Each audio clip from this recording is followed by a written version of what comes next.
Hello to anybody and everybody who has found this video. Today we are going to be talking about different types of eating disorders and sort of the symptoms and the early signs and things you can do to help recover from an eating disorder. And so to start off, we'll just sort of be going down a list of different eating disorders, and we'll try and dive into some of the more common ones more specifically.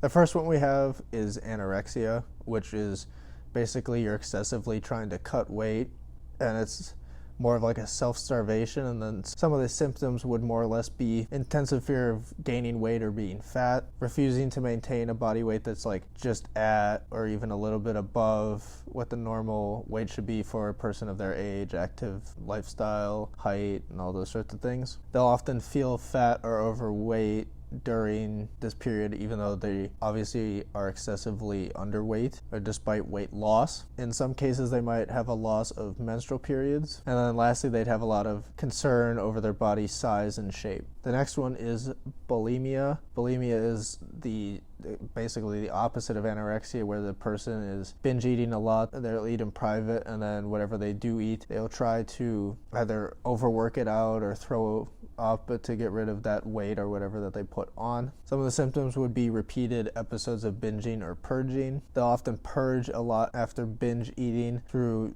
use of laxatives, vomiting, overexercise, fasting afterwards, or using diet medication as well. They'll often do a frequent dieting afterwards, and then they also have a large concern over their body shape and size. The last one here we're going to do as sort of like a lot more info on would be the binge eating disorder, which also can be known as a compulsive overeating disorder as well. It's described as the person going on a large binge period and then uncontrollably eating over the limit of being comfortably full. There isn't the same purge that there is in bulimia, but there is oftentimes they will diet, or they will over binge often afterwards, or there'll be a lot of negative feelings with like shame or self-identity or in self-belief after binge eating. And then the sort of like weight they would be at would be normal, from anywhere from normal to severely obese is what typically the range would fall in. And then there's other types of eating disorders. It's just a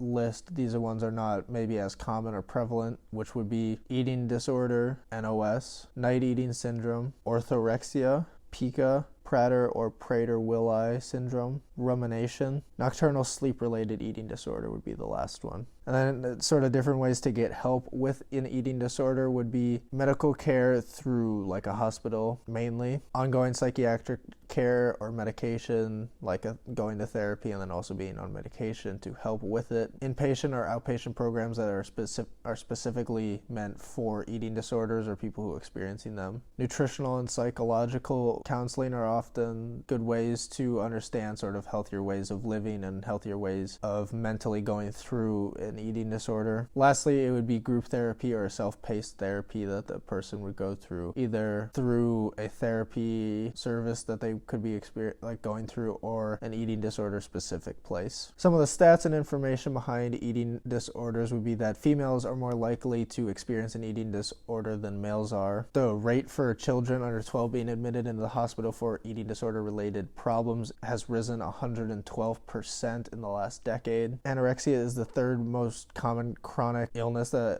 an adolescence, behind asthma and obesity. And then lastly, over 70% of people who experience an eating disorder oftentimes don't get the proper treatment for it because of the stigma, misconceptions of it, or the lack of education and access to care that the person might be receiving or hearing about from the internet or people they know or something like that. And so basically an overview of what we've just sort of gone through is that there's a lot of different eating disorders and a lot of different ways a person can experience them, and a lot of the things a person goes through when they have an eating disorder is very negative, and there's a lot of self-identity and self-belief related things that they would go through. It oftentimes will get very difficult for those people who are going through that stuff to break out from that stigma and understanding of what they've heard and being able to understand all the misconceptions are just misconceptions, and a lot of the services that a person could experience with an eating disorder will oftentimes be very beneficial to them and be very